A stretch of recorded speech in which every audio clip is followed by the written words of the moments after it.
салом бинандагони гиромӣ, барномаи оинаи тамаддун аст аз телевизиони Тоҷикистон манзури шумо.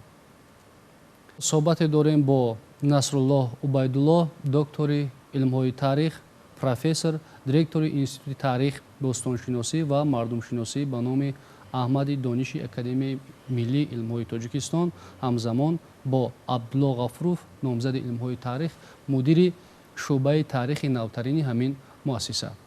суҳбати имрӯзаи мо сари масъала ё ин ки мавзӯи худшиносии миллӣ дар заминаи омӯзиши таърихи ниёгон сурат мегирад ва албатта дар ҳошияи он иқдомҳое ки пешвои миллат муҳтарам Эмомалӣ Раҳмон роҳандозӣ карданд, дастрас намудани китоби тоҷикон ба ҳар як хонаводаи тоҷик ба хотири татбиқи амалии ин иқдом роҳандозӣ гардидани озмуни ҷумҳуриявии тоҷикон, оинаи таърихи миллат. Мехостам аз муҳимият ё ин ки мубрамияти ҳамин иқдомҳои пешвои миллат дар ифтитоҳи барнома суҳбат карда бошем. Ташаккур. Воқеан рӯзи 7 моҳи июл амри президенти ҷумҳурии Тоҷикистон, пешвои муаззами миллат, доир ба баргузоршавӣ боз як озмуни ҷумҳуриявӣ ба имзо расид, ки ин дар асл татбиқи он ташаббусҳо, он ибтикорот созанда ва хиратмандонаи президенти ҷумҳурии Тоҷикистон дар роҳи худшиносӣ, ҳуввияти миллӣ ва таърихдонию таърихогоҳии мардуму сокинони кишвар мебошад. ин озмун ба ифтихори 115-солагии академик Бобоҷон Ғафуров аз моҳи феврали соли 2023 то моҳи декабри ҳамин сол баргузор карда мешавад ва китоби бунёдӣ ва ки онро пешвои муаззами миллат, шиносномаи миллати тоҷик номиданд, тоҷикон 51 сола мешавад. вақте ки бори аввал соли 1972 ба забони русӣ баромад ва соли оянд ба он 51 сол пур мешавад. ва озмун зери унвони тоҷикон оинаи таърихи миллат бесабаб интихоб нашудааст ва худи ташаббуси он ки дар муддати кӯтоҳ тоҷикони Ғафуров, академик Бобоҷон Ғафуров ба ҳар як хонаводаи сокинони кишвар ба ифтихори истиқлоли давлатӣ расонида шуд ва ки хеле теъдоди зиёд ва иқдоми бузург ва мақсад он буд ки мо насли имрӯз, насли ҷавон ва умуман ҳар як тоҷик худшинос донад ки мо чӣ гуна халқ, миллат ё этнос дар таърих ҳастем, киҳо буданд гузаштагони мо, аз куҷо омадем ва дар ин таърихи хеле тӯлоние ки мо дорем чӣ нақше гузаштагони мо гузоштаанд ва мо имрӯз онро чӣ хел арзгузорӣ мекунем ва чӣ гуна ояндаи худро дар ин замина пешгӯӣ мекунем. ва барои ҳамин китоб битоҷикони Ғафуров на ба мақсаде ки танҳо тӯҳфа ба хонаву онро мо дар ҷевонҳои хушрӯву дар тоқҳои китобон гузорем, барои ороиш. китоб бо мақсади хондан худи он ки бо номи тоҷикон ворид шудани китобе ба ҳар як хонавода, ин худаш аллакай як гӯем пайки нек аст, як ҳодисаи фарҳангии бузург аст. худи он ки китоб тӯҳфа кардан ба ҳар як оила, ин на дар ягон кишвари дигар, ягон сарвари дигар, ягон президенти дигар мо чунин иқдомро надидаем. буданд иқдомҳо, китобҳои худ ё хотираҳо ё ки онҳо, лекин китобе ки тамоми таърихи миллатро фаро мегирад ва китобе ки илмиву бунёдӣ аст, این رو به هر یک خاندان تحفه کردن، هم تو برای نمایش یا برای آرایش نیست. مقصد که ما وارد شدیم کتاب با نام تاجیکان، اکنون ما از محتوای آن، از مضمون آن باید با خبر باشیم و محض برای عملی نمودن همین و تطبیق همین اقدام خیلی بزرگ، تشبوس خیلی نجیبانه که پیشوای معظم ملت کردن، این آزمون جمهوریوی گذرانده میشه. تشکر زیاد. یکی از هدفهای اساسی و محوری که پیشوای ملت محترم امام علی رحمان ضمن به راه انداختن این تشبسات دارند، گمان غالب این است که ما به تاریخ رو بیاریم با معلومات صحیح تاریخی، یعنی تاریخ نیز اطلاعات است و در مجموع با دانش‌های تاریخی توانیم که تاریخ را همچون سپر در امروز در مبارزه های اطلاعاتی استفاده بریم، به کار بریم. این نکته را میخواستم به بیننده و تماشابین صحیحتر، واضحتر روشن کنید. واقعا جهان امروزه که جهان تکنولوژی نهایت پیشرفته و تکنولوژی که با همه راه و وسیله برای به هدفهای خود رسیدن امکانیت میدهد محسوب می‌یابد و یکی از روندهای جهانی که حاضر و میان آمده است این جنگ به مبارزه یا رقابت نهایت شدیدی اطلاعاتی است. بله. و در این رقابت، در این مبارزه تنها همان قوم، همان کشور و همان ملت خود را حفظ کرده میتواند، نگاه داشته میتواند و غالب آمده میتواند که اگر از گذشته، از تاریخ، از آن نقش و اون کارنامه بزرگان خود با خبر بود. در 30 سال آخر تاریخ یک از واسطه های اساسی مبارزه ایدئولوژی، جنگ های ایدئولوژی شده است. پیشوای معظم ملت در کتاب تاجیکان در آینه تاریخ می نویسند که حتی بازار تحریف تاریخ پیدا شده است که این بازار حتی دلال های خود را دارد. برای همین در اینجا ما نمی توانیم در این رقابت، در این مبارزه های شدید نمی توانیم که به اساس، به دانستن، به سندهای معتمد، دلیل های معتمد ما منفعت خود، تاریخ خود، میراث خود را محافظت کنیم و آن را نگاه داریم. و بینید که قریب در اکثریتی حتی در جمهوری‌های منطقه، در جمهوری‌های منطقه تعداد زیادی کتاب‌های نشر شدند که آن کتاب‌ها اگر بگیم کتاب‌های تاریخ نه، تاریخ ساختن، تحریف شدن و هر ملت و خلق و کشور کوشش میکنه که ریشه تاریخی خود را به عمق عصرها برد، به زمانهای خیلی قدیمترین برد و با همین راه آنها را یک سهمگذار یا نقشگذار در تاریخ انسانیت یا در تمدن انسانیت نشان دهند. حالا که نیاگان بزرگ ما که این نقش باریز را در تاریخ و در تمدن گذاشتند. با همین مقصد یکی از هدفهای اساسی در همین است که ما باید همین را دانیم و اصلا خودی تاریخ این معرفت است. بله. هزاران کسب، هزاران دانش، هزاران علم را از خود کرده، تاریخ را ندانید با معرفت یا شخص صاحب معرفت بوده نمیتواند. و مقصد اساسی هم تعلیم، هم خواندن و هم تشویق و ترغیب تاریخ گذشته ملت در همین میباشد.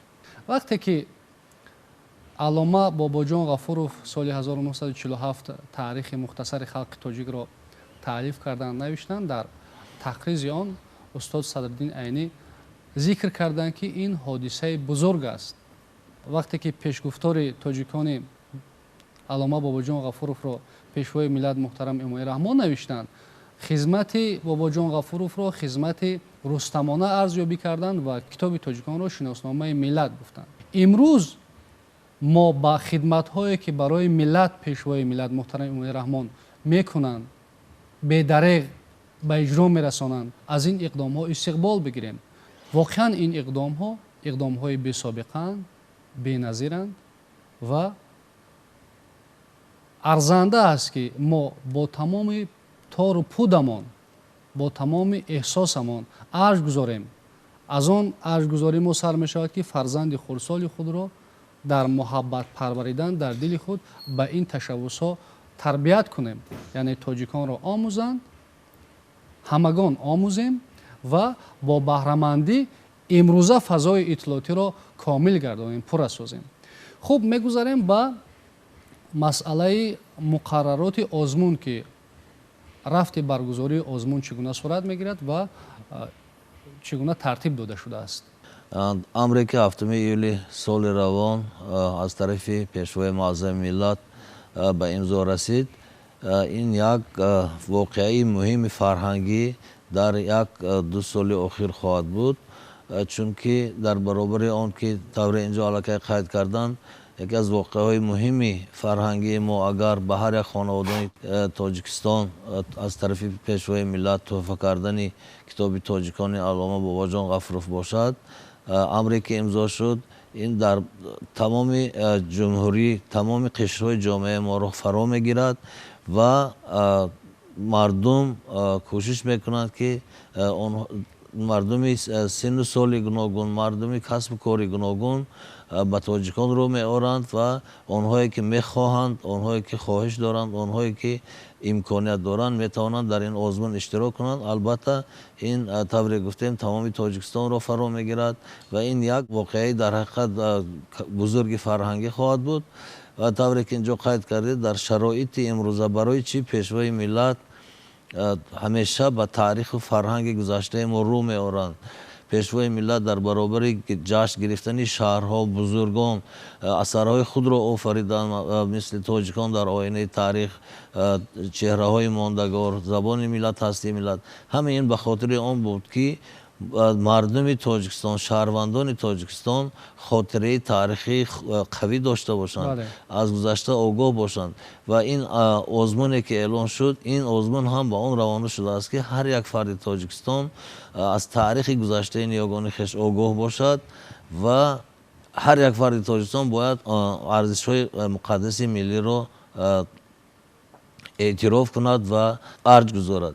و طوری که گفتم اینجا سرپرست کل این آزمون خودی اساسگار صلح و وحدت ملی پیشوای ملت پرزیدنت جمهوری تاجیکستان محترم امام علی رحمان می باشند. اکثر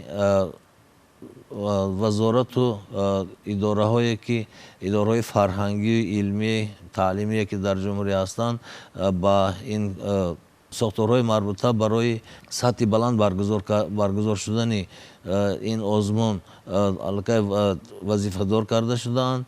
در آزمون 4 نامیناسیون در 4 بخش صورت میگیرد.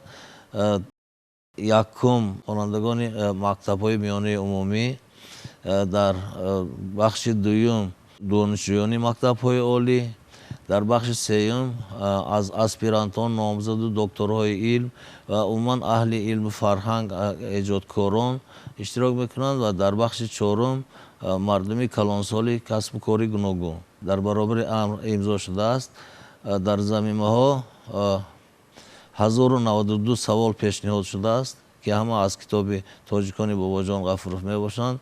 غیر از این 123 کتابی با ادبیات نمونوی تاریخی برای مطالعه توصیه شده است. البته اینجا درباره طرز گذرانیدن آزمون همه شرط و شرایط ها علاقه آورده شده است و ما فکر میکنیم که این آزمون در سطح نهایت بلند خواهد گذشت. سرپرست کل آزمون پرزیدنت جمهوری تاجیکستان است و مبلغی که برای آزمون جدا گردیده است 1,480,000 سامانی از فوند مخصوص یا اینکه از فوند ذخیره پرزیدنت جمهوری تاجیکستان جدا گردیده است و اشتراک در آزمون آزاد است بجز از آموزگاران تخصصی فن تاریخ.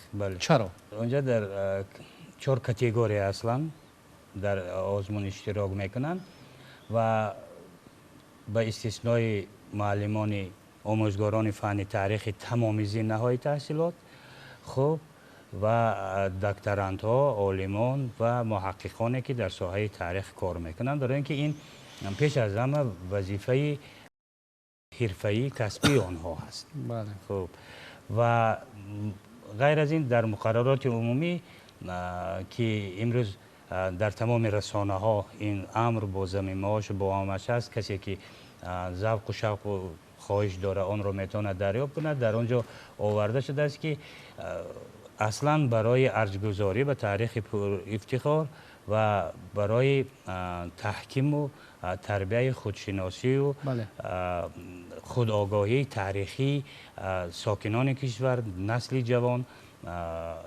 محسوب می‌یابد. هدف اساسی در همین است. آنهایی که به واسطه با با آموزش تاریخ، تحقیق و تعلیم و تدریس آن مشغول هستند، این که کسب آنها هست، کسب حرفه آنها، برای آنها به استثنای آنها باید اشتراک نکنند. شرطایی که در آزمون تاجیکان آینه تاریخ ملت قریب به 2 آزمون دیگر جمهوریوی که در با تشبث به واسطه پیشوای ملت به وقوع آمد و نتیجه های خیلی خوب و مفید به جامعه امروز به بار آورده است.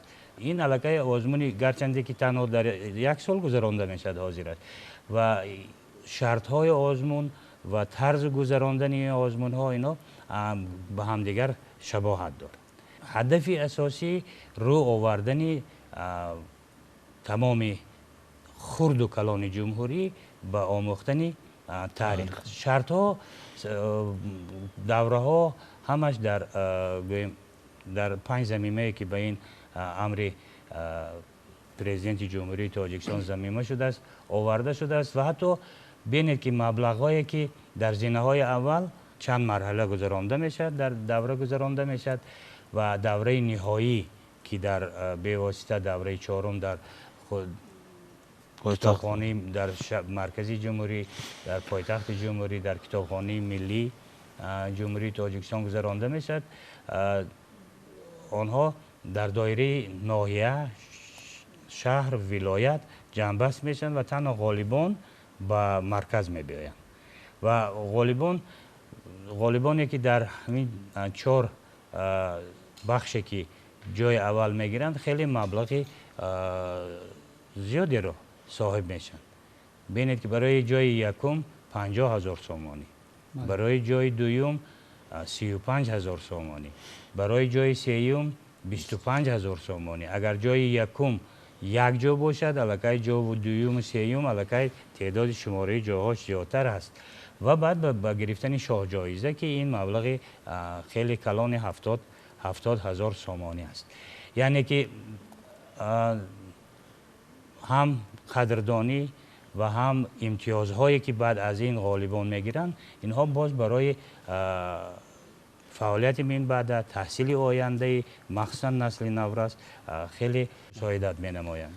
آیا هست همین گونه شرط در آزمون به مثل آزمون‌های فروغ صوبی دانایی کتاب است، علم فروغ معرفت و تاجیکستان وطنی عزیز من که آنهایی که در آزمون اشتراک میکنند و مرحله‌های نهایی راه می‌یابند، بعد از ختم مکتب تحصیلات میانه عمومی با مؤسسه تحصیلات عالی با طور رایگان و به امتحان داخل شوند؟ بله، در همین نظامنامه‌ای که هست در اونجا امتیازها آورده شده است و در همین امتیازها آنها رو به واسطه با گویم یک دستور وزارت معارف و علم جمهوری تاجیکستان برای قبول به تحصیل به زینه‌های دیگر، مؤسسه‌های دیگر اجازه داده می شود. خب غیر از این حتی با معلمانی که استادانی که شاگردان خود را تیار میکنند آماده میسازند و در این آزمون جاهای افتخاری را به دست میبرند، به آنها نیز مبلغ‌های معین پیش بینی شده. خود همین هوسمندگردانی آنها با معلم‌ها، با استادان، با مؤسسه ها خیلی یک برای باز فعالتر بودن و بیشتر اشتراک کردن مساعدت میکنه. لیکن اون 3 آزمون جمهوریوی که الکی در جمهوری گذشته شده است الکی شهادت میدهد که ما جامعه کشور و مخصوصا نسل جوان، حتی طبقه های آنهایی که سن سالشان کلانتر است، با اشتراک در این آزمون ها به دست آوردن، هم صاحب دانش و معرفتی بلندتر شدن و هم مبلغ و فایده و امتیاز به دست آوردن رغبت دارند. رفت و اشتراکچی برآمد کند که تاجیکان را پورا داند، به همه سوالهایی که از جانب حکمان داده می شود پورا جواب دهد، اما به سوالهایی که از کتاب‌های نمونوی توصیه شده داده شده است جواب درست نمی دهد.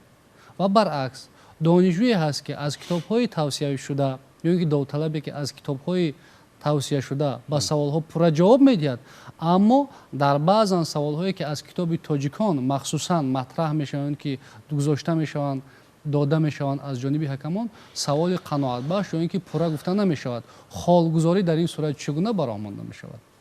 اون سوال‌ها و کتاب‌هایی که پیشنهاد شدن، این کتاب‌ها سوال‌ها اصلاً در دایره تاجیکان باباجان غفوروف مرتب شدند، لیکن البته هستند سوال‌هایی که زیادی تعدادی سوال‌های زیادی که بی‌واسطه به خودی ترجمه حال زندگی و کار و کارنمایی خودی باباجان غفوروف دخل دارند.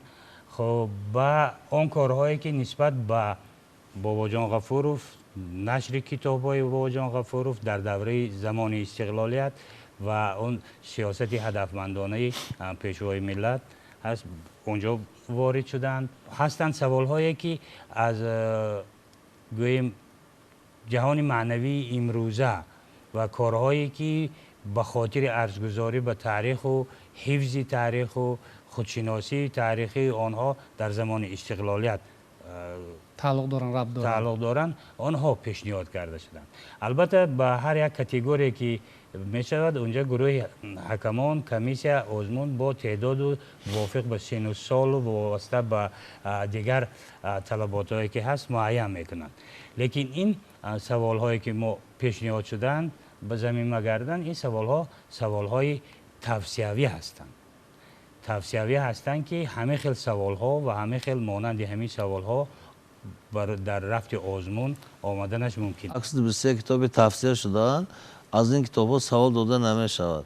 فقط اون 1092 سوالی که گفتید سوال ها می توانند در این اون شکل از طرف اعضایان آزمون تغییر یابند. مقصد اساسی همین از آن عبارت است که تا کجا این یا اون اشتراکچی مضمون و محتوای تاجیکان را از خود کرده. در صورتی که مثلا دو نفر میبینید که تاجیکان رو پورا میداند یا که عموما دو نفری که یک خیل دانش پرقوت دارند، در این صورت اعضایان آزمون میتوانند از همون کتاب های تفسیر شده یکون سوال علاوگی برای برتری این یا اون اشتراکچی معین کردن میتوانند که با سوال های علاوگی، البته سوال های دو اصلا این کتاب هایی که تفسیر شدن آنها این یا اون بخشی تاجیکان باباجان غفوروف رو در شکل وسیع‌تر فرا گرفتن.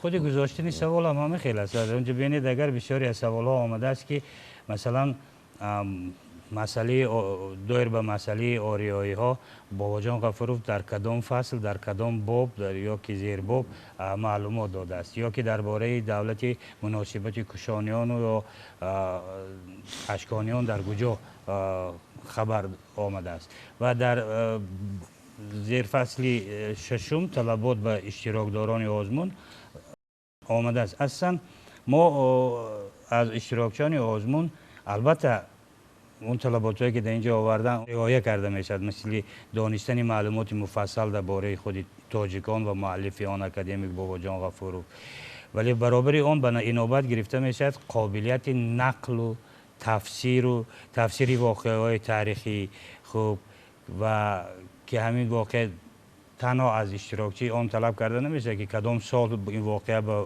وقوع آمد. و یکی از طلبات اینجا من بینید آمد از در نظامنامه که بیان لحظه های مهم اثر، خب قابلیت راویگی، سخندانی، اساس ناکنی رویدادهای تاریخی و مقام آنها در تاریخ خلق تاجیک.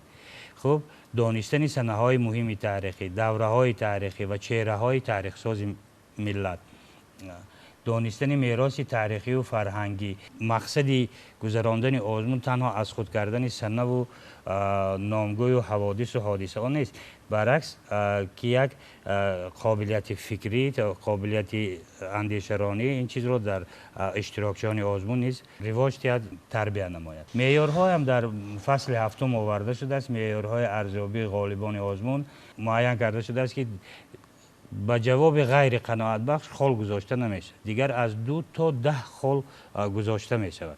البته در اینجا خیلی که حاضر گفتن در رفتی برابر آمدن اشتراکچیان آنها، اونجا حکمان اعضای کمیسیه با طلباتایی که در اساس نظام نامه پیشنهاد میکنن اونها نیز به این نوبت گرفته می شود.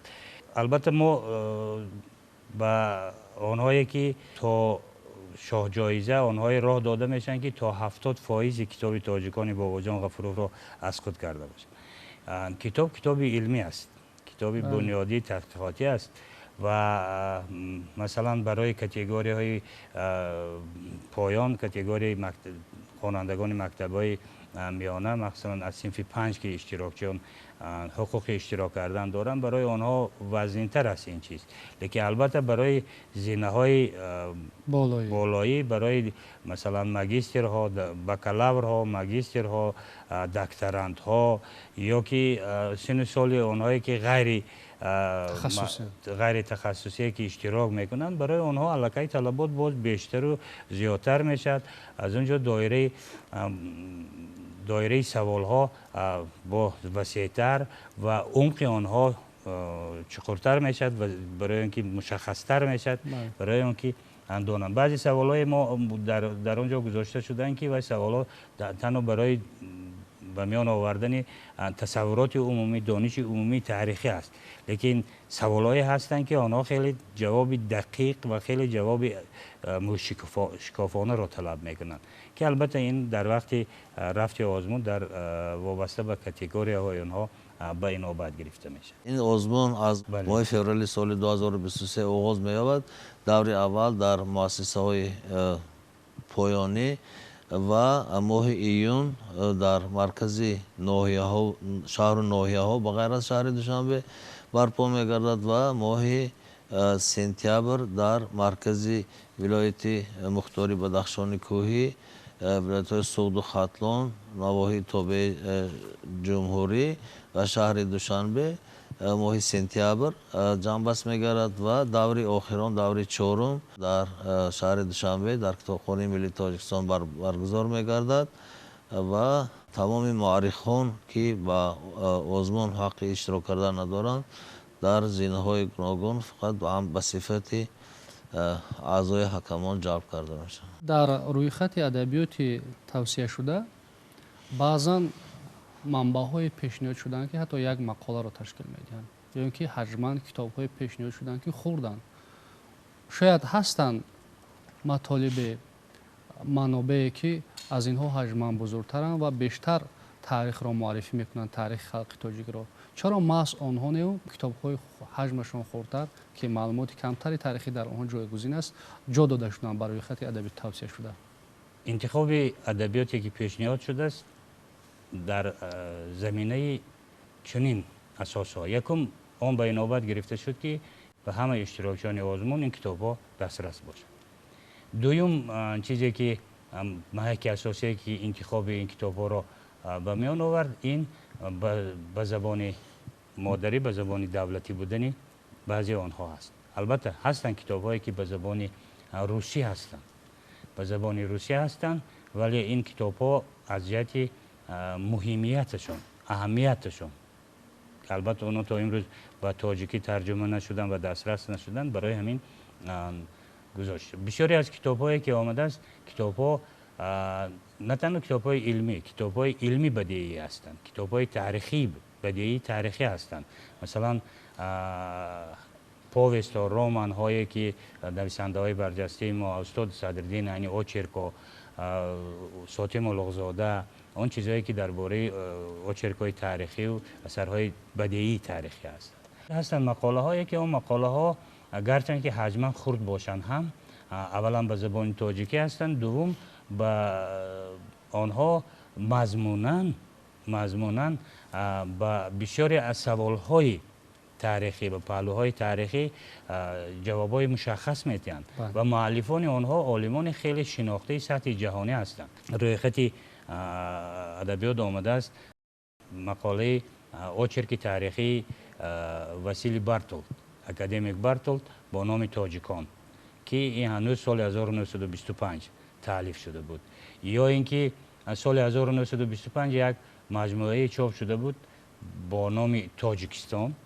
و در همین مجموعه برابر اوچرک بارتولد، اکادمیک بارتولد، مقاله یکی از اتنوگراف و مردم شناسان خیلی شناخته سطح جهانی میخائیل استپانویچ اندریف با نام اتنوگرافی تاجیکان و اینها اولین تحقیقات های علمی بودند که با تاریخ و با اتنوگنیز و با اتنوگرافی تاجیکان بخشیده شدند. به زمین هستند کتاب‌هایی که آنها مثلا با قهرمانان تاجیکستان، سلسله قهرمان تاجیکستان است، 6 جلد کتاب که به هر یک قهرمان یک کتاب علاهیده، کتاب اصلا علمی عمومی است که درباره استاد صدرالدین عینی، درباره اکادمیک باباجان غفوروف، پیشوای معظم ملت محترم امام علی رحمان، درباره اینا که اینا برای وسیع کردن دایره خوانش و فهمیش درک اشتراکچیان آزمون. البته کتاب‌های علمی هم هست در اونجا، از جمله 6 جلده این برای کاتگوری نسل‌های کلانسالتر و آنهایی که به علم و به آموزش سر و کار دارند، از جمله نشر اکادمی 6 جلده تاریخ خلق تاجیک نیز پیشنهاد شده است که این یکی از دستاوردهای نهایت مهمی تاریخ شناسی تاجیک در زمان استقلالیت می باشد که در 6 جلد تاریخ خلق تاجیک تاریخ بنیادی نشر شد و برای همین وابسته و بعضی کتاب‌های دیگری هستند که ما در هنگام پیشنهاد در روی خط آنها 6 سال نشرشان کمی کهنه یا که نو باشد، لیکن حاضر با شرافت استقلال دولتی نشریات‌های جمهوریوی خیلی فعالانه نشر کرده ایستاده و البته برای از خود کردن درک کردن پرابلم ها و مسئله هایی که در تاجیکان غفوروف که بحث علمی و تلاش علمی دارد، برای از خود کردن آنها این کتاب هایی که ما توصیه دادیم این کتاب ها کمک میکنند. از جمله تاجیکان در آینه تاریخ پیشوای معظم ملت که تا تاریخ دوره سامانیان در اونجا نیست خیلی با طرز مفصل و خیلی فهما و خوب توصیف یافته است. تشکر زیاد. همه اون اقدام هایی که امروز روی کار هستند در مسئله ورقگردانی خاطره تاریخی، تحکیم خاطره تاریخی، بیشتر توجه کردن به ارزش های ملی، به مردم صاحب تمدن تاجیک در دوران صاحب استقلالی میسر گردیدند. این واقعا در سرنوشت یک ملت نقش بسیار ماندگار داشتن استقلال را و رکن خیلی مستحکم سازنده استقلال وحدت را واضح تر می سازد. همه ما برام امید می بندیم که این آزمون ها، ثمر این آزمون ها آن گردد که نسل ما با درک عمیقی همین مفهوم خودآگاهی و خودشناسی ملی از ارزش های ملی دفاع کند، از گذشته خود افتخار کند و این دانش های خود را برای امروز برای رشد و رونق ساحه‌های گوناگون تاجیکستان صاحب استقلال سفربر نماید. بله، همه اون چیزایی که در مدت کوتاهی که در نزد تاریخ فاصله 35 مقدر فاصله دراز طولانی نیست، لیکن در این مدتی که 31 سال استقلالیتی که ما صاحب دولت صاحب اختیار خود هستیم، ما دستاوردهای خیلی بی‌نظیر زیر رهبری خردمندانه و دوربینانه پیشوای معظم ملت سرور جمهوری به دست آوردیم و خود همین فاصله کوتاه تاریخی برای ما گواه یک آن است که مردم ما، ملت سازنده و بنیادکار است و برای همین هنوز از روز اولی به سمت رهبری دولت انتخاب شدن، پیشوای معظم ملت رو به تاریخ آوردن. رو به تاریخ آوردن که ببینید که ما در تاریخ چی کارها، بزرگان ما چی کارنامه ها نشان دادند، بله. چی مبارزه ها بردند. تاریخ ما تاریخ خیلی طولانی و تاریخ خیلی پر شیب و فراز است. برای همین رو به تاریخ آوردن و برداشت از سبق تاریخ و دانستن بزرگان و قهرمانان و چهره های ماندگار که برای نسل امروز و نسل آینده افتخار است، امکانیت داد که اون کارها و اون سازندگی ها، اون بنیادکارهایی که در این مدت که شدن، ببینید که ما چگونه شهرها داریم. شهر دوشنبه که در پیش نظر در دو چشم، همه اینها با شرافت استقلالیت است.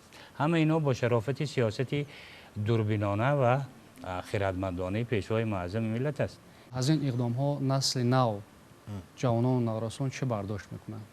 همین اون دستاوردهایی که ما امروز در دست داریم البته توسط استقلالیت دولت جمهوری تاجیکستان به دست آمدند و طوری که اینجا علاقه گفتند، همه این اقدام ها، تشبس ها و زحمت های شبانه روزی پیشوای ملت به آن روانه شده است که نسل نوی ما از تاریخ فرهنگ گذشته خیش آگاه باشد. جوانان علاقه در دایره سیاسی دولت جمهوری تاجیکستان قرار دارند و امروز تشکیلات های گوناگون جوانان پیگیر سیاسی دولتی پیشوای ملت هستند و من فکر میکنم که آزمونی که اعلان شد و آزمونی که سال 2023 برپا میگردد، دانش تاریخی، خاطره تاریخی بخصوص نسل جوان را مستحکم‌تر میکند و مردم تاجیکستان در اطراف پیشوای ملت برای آینده درخشان تاجیکستان باز هم زحمت خواهند کشید. تشکر زیاد برای صحبت. امید است که آن اقدام هایی که اساسگزار صلح و وحدت ملی، پیشوای ملت، پرزیدنت جمهوری تاجیکستان محترم امامعلی رحمان محض به خاطر تأمین سعادت مردم روی کار میآورند، از جانب شهروندان، از جانب جمع الجمع جامعه ارزگذاری می شود. البته با تربیت درست فرزندان در روحیه خودشناسی، دوست داشتن وطن، احترام به ارزش‌های ملی و همان گونه که شاهد هستیم رو آوردن پیشوای ملت محترم امامعلی رحمان به علم، این از خصلت‌ها یا از خاریزماهای فطری این شخص هستند. توجه پیشوای ملت به علم که واقعاً مقصد نهایی علم رسیدن به حقیقت مطلق، حقیقت کل و به این وسیله تأمین سعادت انسانیت است. ما میرسیم به این روزها به این منظور که باز هم با گام‌های استوار و پیش میرویم و تاجیکستان را، ملت تاجیک را، تاریخ و تمدن تاجیک را باز هم بیشتر در سطح جهانی معرفی میکنیم، آشنا میسازیم و همان شهرتی که مردم تاجیک ازلا داشت و امروز نیز دارد بیشتر می شود و خوبتر می شود.